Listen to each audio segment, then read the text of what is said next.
Tamil Nadu next ముఖ్యమంత్రి actor Vijay Joseph మీ అందరినీ shock చేశాడు. Exit polls, pundits last 1 year నుంచి 8-10% ఓట్లు వస్తాయి కానీ గెలిస్తే ఆయన ఒక్కటి సీటు గెలుస్తాడు కానీ కొంతమంది 1 నుంచి 5 సీట్లు గెలుస్తారన్నారు కానీ ఏ ఒక్కరు కూడా 2 days బిఫోర్ మాత్రమే ఒక్క పోల్ ఆయన గెలుస్తున్నాడు అన్నారు. కానీ నేను ముందు నుంచి ఆయననే బ్లెస్సింగ్ ఇచ్చింది కారణం ఏంటి? స్టాలిన్ గారిని నేను కలిశాను, ఫోటో చూడండి, 3-4 years బ్యాక్. ఎక్స్ప్లెయిన్ చేశాను, అయ్యా మా తెలుగు రాష్ట్రాలు నాకు పర్మిషన్ ఇవ్వట్లేదు, మీరు పర్మిషన్ ఇస్తే ప్రపంచ మ్యాప్లో తమిళనాడును పెడదాం, కంపెనీలు తీసుకొద్దాం, లక్షల జాబ్లు క్రియేట్ చేద్దాం, బిలియన్స్ ఆఫ్ డాలర్స్ తీసుకొద్దాం అంటే 90 నిమిషాలు నన్ను హోస్ట్ చేసి తప్పకుండా చేద్దాం పాల్ గారు అన్నారు. అక్కడ బిషప్ గారు కూడా ఉన్నారు, సత్య గారు. లాస్ట్ ఇయర్ నేను వెళ్ళాను తమిళనాడు, పర్మిషన్ అప్లై చేసాం. ప్రవీణ్, పెద్ద వారు అందరూ మా కోఆర్డినేటర్స్ అక్కడికి వెళ్ళి డిసెంబర్లో పర్మిషన్ అప్లై చేసాం, జనవరిలో మరలా అప్లై చేసాం, ఫిబ్రవరిలో ఫిబ్రవరి 22ని క్రూసైడ్ అయితే ఫిబ్రవరి 18 వరకు పర్మిషన్ ఇవ్వలేదు. సరికదా ఇవ్వద్దని చెప్పాడు. కారణం ఏంటి అంటే ఒక Christian Paul Dinakaran family relation, Stalin గారి కొడుకు ఉదయనిధి దినకరన్ అని నాకు లాస్ట్ మినిట్ తెలిస్తే వెంటనే పార్కొట్లో ప్రెస్ మీట్ పెట్టాను. చూడండి, బిషప్లు అందరూ నాతో కూర్చున్నారు, ఏం మాట్లాడారు. So mister Stalin, truly speaking,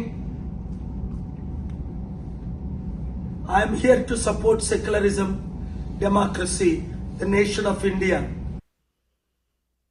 చూశారు కదా. మరలా ఫిబ్రవరి 20ని శుక్రవారం మధ్యాహ్నం పర్మిషన్ ఇచ్చారండి. మేము ఎలా చేసుకుంటాం, ఇప్పుడైనా మీరు వచ్చి ఈ మీటింగ్ సఫలం చెయ్యండి, 1 dayలో మేమేం చేయగలం అని చెప్తే మీడియా అంతటినీ కంట్రోల్ చేసి రాకుండా చేశారు.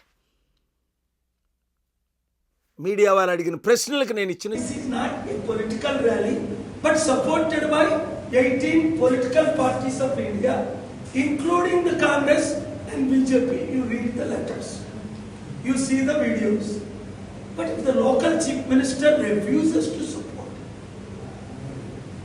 give us the reason why. You should have told me 30 days ago. We could have conducted Meghalaya CM Congress. Sarma is asking. జవాబు చూడండి. ఫిబ్రవరి 22 జస్ట్ 1 day బిఫోర్ పర్మిషన్ ఇస్తే 10,000 మంది లీడర్స్కి జనం మీరు చూశారు, బిషప్లు, పాస్టర్స్, లీడర్స్ ఎంతమంది వచ్చేసారు. ఆ మీటింగ్లో కూడా చెప్పాను, నేనున్న హోటల్లో మీటింగ్ టైంకి మీరు వచ్చారు. నేను బయటకు వెళ్తుంటే శాంతి సభకి ఒక పెళ్ళి ప్రోగ్రామ్ ఏదో అటెండ్ అవ్వడానికి మీకు ఖాళీ ఉందే? ప్రపంచ శాంతి సభకు 200 దేశాల్లో 200 కోట్లు అటెండ్ అవుతున్న శాంతి సభకు మీరు పర్మిషన్ ఇవ్వలేదు సరికదా. కనీసం మీరు ఇప్పుడు 1 day బిఫోర్ పర్మిషన్ ఇచ్చి మీరు ఎందుకు రారు? మీరు రాకపోతే నైట్ కాల్ చేసి రేపు ఉదయం కలకపోతే అని నేను grand Chola hotel room number ఇచ్చాను. Because if their heart is not changed after election, mister Stalin will become ex chief minister like Jayalalithaa. If this chief minister does not support, God will put new chief minister after 2 months. పిలిస్తా విజయ్ వచ్చేసును, ఆయన ముఖ్యమంత్రి అయిపోయినాము,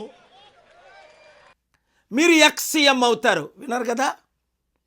అప్పుడు నేను అంటూ విజయ్ని పిలిచినా బాగున్ను, ఆయన సీఎం అయిపోయినేమో అన్నా. వెంటనే విజయ్ క్లోజ్ ఫ్రెండ్ గారు కాల్ చేసి నన్ను వచ్చి కలిసి మాట్లాడి మా ఇద్దరిని కలిపారు. అప్పుడు నేను వచ్చి క్యాంపెయిన్ చేస్తానని తమిళనాడు కూడా వెళ్ళి మా లీడర్స్ అందరికీ చెప్పాను. మన దగ్గరికి వచ్చిన వాళ్ళు అందరూ అన్నారు, లేదు ఆయన గెలవడాన్ని మీరు ట్రై చేయకండి, లేదు మీరు శపించిన వాళ్ళు నేను శపిస్తా, మీరు దీవించిన వాళ్ళు దేవుడు దీవిస్తాను అన్నాడు. అదే జరిగింది రాజశేఖర రెడ్డి గారి టైంలో 2009లో మన చారిటీ సీట్లు దోచుకునేటప్పుడు భూమి మీద లేకుండా దేవుడు చేసేసాడు. మరలా ఇప్పుడు ముఖ్యమంత్రులు 2024 జగన్మోహన్ రెడ్డి నన్ను కలవనందుకు మాజీ ముఖ్యమంత్రి అవుతాను జనవరి 9ని మీడియా అందరి సమక్షంలో ఆయన్ని కలవడానికి వెళ్ళినప్పుడు నేను చెప్పాను. విజయసాయి రెడ్డి వచ్చి నాకు చెప్పినప్పుడు జూన్లో ఆయన మాజీ ముఖ్యమంత్రి అయ్యాడు. ఇప్పుడేంటి దేవుడు ఫైనల్ వార్నింగ్ ఇస్తున్నాడు మన ముఖ్యమంత్రులకి.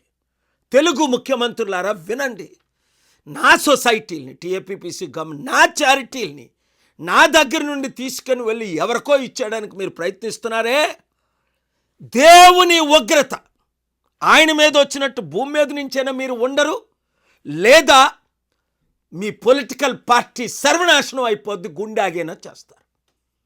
నాతో పెట్టుకోకండి. పెట్టుకున్న వాళ్ళు ప్రపంచంలో ఒక్కడ మిగలలేదు. ఎందుకు? దేవుని కొరకు, సత్యం కొరకు, ప్రజల కొరకు, శాంతి కొరకు రాత్రి పగలు కష్టపడుతున్నాను మీ కొరకు. అప్పుడు మీరు నోబెల్ పీస్ ప్రైజ్ నాకు ఇవ్వాలి, భారతరత్న ఇవ్వాలని అప్పుడు మీరే కదా, మీ పార్టీలే కదా నాకు లెటర్లు రాశారు.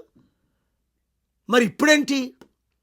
కనుక దేవుడు మరొకసారి మీకు ఫైనల్ వార్నింగ్ ఇస్తున్నాడు. ఎవరు ఊహించినట్టు విజయ్ గెలిచాడు. విజయ్, కంగ్రాచ్యులేషన్స్, దేవుడు నిన్ను దీవిస్తాడు, నువ్వు మారకుండా ఉండు.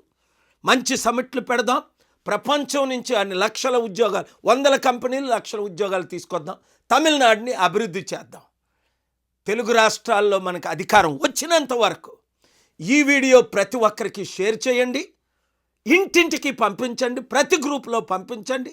ప్రజలకు శాంతి రావాలంటే ప్రజాశాంతి అన్నది మర్చిపోకండి. Thank you very much.